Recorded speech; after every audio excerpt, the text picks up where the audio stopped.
طبعا شباب، ده التمرين الأول. بسم الله. 1 2 3 4 وكده لحد 30.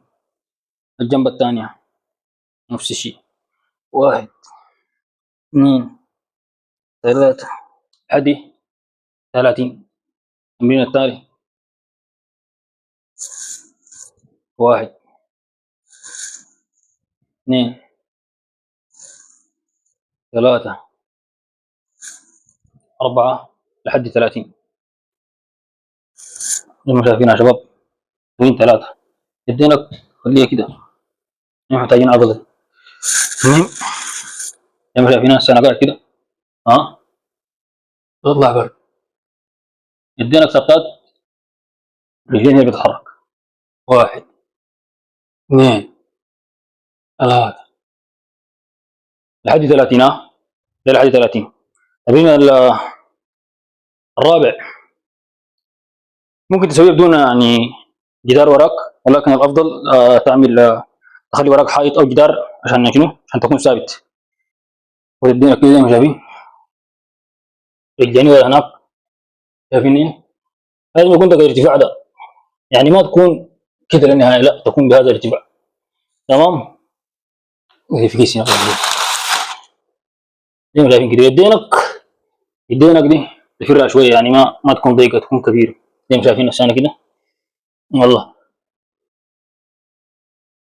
تنزل كانك غاية تحت وتيجي فوق. 1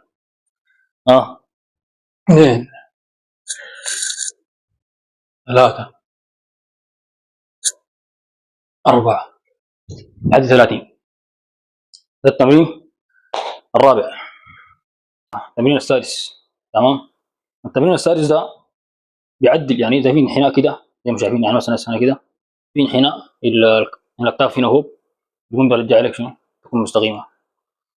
وزي ما شايفين انا الان قبضه الدنيا كده، شايفين دي يعني ما تكون كده فقط، لا انما دي تلتحم منه. تمام. لكن دي وين؟ وراك كده، والشيت شنو؟ برا. وترجع راسك لاقصى شنو؟ انت ممكن يعني. اوريكم كده. شايفين كده انا يديني ورا لازقه سوا. تمام. وطوالي شنو؟ شيل للنهايه كده. دي لمده كم؟ 30 ثانيه. يعني انت ما محتاج ساعه تكون بتعد نفسك، يعني كده ستة في راسك بتعيد 1 2 بالراحه لحد 30. التمرين السادس. التمرين السابع في البدايه طبعا بيكون لكم صعب، لكن مع الوقت حتعرفوه. زي ما شايفين قاعد كده، ورجلين ورا هناك. يدينك دي تمسك بها شنو؟ في خلف رجلينك، وما تكون شايل على رجلينك، وانما تشيل للامام، تشيل برا. وأيضا يعني اوريكم لا كده عشان تفهموها. زي ما شايفين يدينا، ما انكم تكونوا شايفيني، يدينا شايفينها ما كده ولا كده. شايف؟ ما تحمل على رجلينك، يدينك كده ورجلينك كده، وتكون قاعد كده حار عليك وكده ما صح، انما تشيل للامام، تشيل هنا، حتشيل بالشيط هنا. زي ما شايفين كده. دي برضه 30 ثانيه. دي بشد لك شنو؟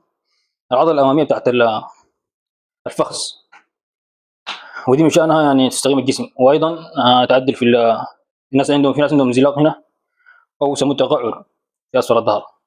التمرين السابع. طيب التمرين الثامن. زي ما شايفين يا شباب، لو انا كده قعدت كده بس رجلينك بالجنب زي ما شايفين، قعد عادي كده. تمام. تقعد بهذا الشكل، رجلينك تكون شنو؟ في الخارج هنا زي ما شايفين. وبعد ذاك شنو؟ تاخذ راحتك ورا، يعني زي ما شايفين السنه كده. اه يديني تنزل ورا النهايه. تمام معاكم؟ اه اتمنى يكون واضح لكم يا شباب. يعني ده التمرين الثامن. في البدايه طبعا يمكن يكون صعب عليك، لكن شويه شويه شنو؟ بتعمله سهل جدا. في ناس عندهم وجع ظهر ده الله يعينهم. ده التمرين الثامن يا شباب. طيب التمرين التاسع اللي هو كوبرا عاديه. تمام. كوبرا دي شايفينها؟ كوبرا ستريتش بيسموها. ترجع لورا شنو؟ تنزل. اه من الكوبرا، لكن يدينك ما تكون قريبه كده، عشان بتكون شايله هنا. تشيل يدينك شويه عشان شنو؟ عشان تدي مساحه. لو عندك مصطلح دي حقت دي يعني اشتري لك واحده. لو ما عندك سجاده بتاع تمارين كيف مش عارفين السنه كده. اه دي 30 شنو 30 ثانيه برضه عدها بنفسك يعني كده بس. واحد اثنين ثلاثه 30 ثانيه تمام معاكم. التمرين كم 9 ولا 10. المهم اخر تمرين ده اخر تمرين أنا قاعد اسويه. اخر تمرين تمام معاكم. التمرين ده تقعد كده. ما نوضح لكم كيف. هنا شايفين كده دي رجلين شايفينها تقعد كده عادي شايفين. يعني رجلينا كل رجل مواجهه ثانيه. كل رجل كده مواجهه ثانيه تمام معاكم. يعني بس انا كده كل رجل مواجهه ثانيه ولا هنا زي ما شايفينها كده. واقصى شنو اقصى امتداد. عشان تعمل التمرين ده صحيح ما تخوت يدينك على ما تخلي يدينك ترتكز على الحته دي على المرافق لا. يعني لو عملت كده ما في فايده. وانما يدينك ترتكز على الحته دي شايفين وتشد هنا. شوف هسه انا كده اقصى درجه ممكنه. هنا ما في اي تلامس دي الطريقه الصحيحه للتمرين ده. 30 ثانيه. التمرين رقم 10. 10 تمارين ديل ان شاء الله سووها التزموها. دي والله انا كنت قاعد اسويها يوميا. هذه انا ما بسويها كلها لانه انا قاعد امارس برضه يعني السنه لما اجي اتمرن بيجري اول حاجه ممكن مده ساعه بكون جاري حتى بعد ذاك بيجي. وعلي ما مركز على طول مركز على شنو بعمل بوش ابس وبعمل عضلات بطن وشغال تمارين كثيره. لكن انتوا ركزوا في التمارين 10 دي الناس دايرين يزيدوا الطول بتاعهم. وما تنسى قبل لا تبدا التمارين تعمل جامبين جاكس. دي الحركه كده وريتكم لا دي عشان تحمي تعمل تحميه. ثاني شنو يا الله في تمارين طبعا يا شباب ذكروا لي الجماعه هنا يعني عشان الناس تستفيد منها. انا لغايه ما جربتها دي التمارين انا شغال بها ال10 دي. في تمرين اسمه تمرين العقله وفي غزه الماساي دي انا لغايه ما جربتها.